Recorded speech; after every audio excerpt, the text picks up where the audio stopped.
উপোস করলেই যদি ভগবান খুশি হতেন, তাহলে এই পৃথিবীতে বহুদিন খালি পেটে অভুক্ত থাকা ভিখারীরা সব থেকে ভাগ্যবান হতো। উপবাস অন্যের নয়, বিচার ধারার করুন। নিজের চোখে সঠিক হওয়া প্রয়োজন। মানুষ তো ভগবানের ওপরেও সন্তুষ্ট নয়।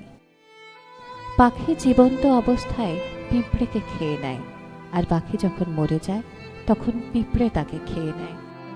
মনে রাখা জরুরি, সময় আর পরিস্থিতি যে কোনো সময় বদলাতে পারে।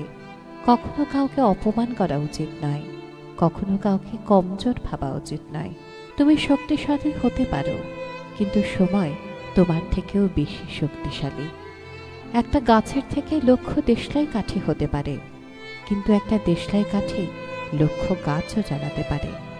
কোনো মানুষ যতই মহান হোক না কেন, কিন্তু প্রকৃতি কখনোই কাউকে মহান হবার সুযোগ দেয় না। কোকিলকে কণ্ঠ দিয়েছে, কিন্তু রূপ কেড়ে নিয়েছে। রূপ দিল ময়ূরীকে, কিন্তু ইচ্ছা কেড়ে নিয়েছে। ইচ্ছা দিল মানুষকে, কিন্তু সন্তুষ্টি কেড়ে নিয়েছে। সন্তুষ্টি দিল সাধুকে, কিন্তু সংসার কেড়ে নিয়েছে। কখনোই নিজের উপর অহংকার করো না, তুমি তো সাধারণ মানুষ।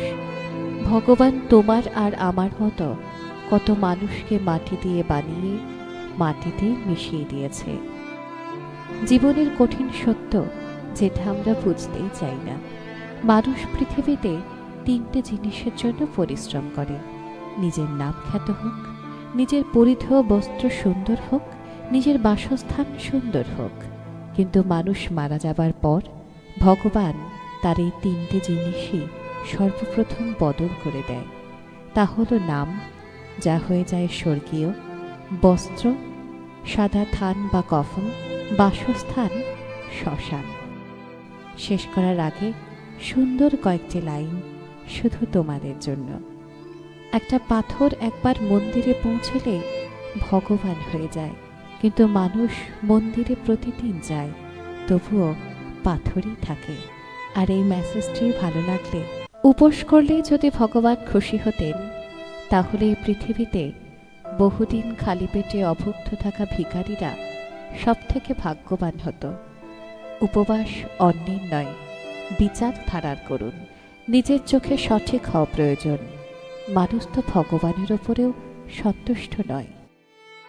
পাখি জীবন্ত অবস্থায় পিঁপড়েকে খেয়ে নেয়, আর পাখি যখন মরে যায় তখন পিঁপড়ে তাকে খেয়ে নেয়।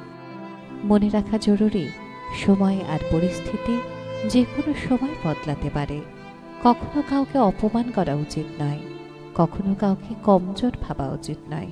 তুমি শক্তিশালী হতে পারো, কিন্তু সময় তোমার থেকেও বেশি শক্তিশালী।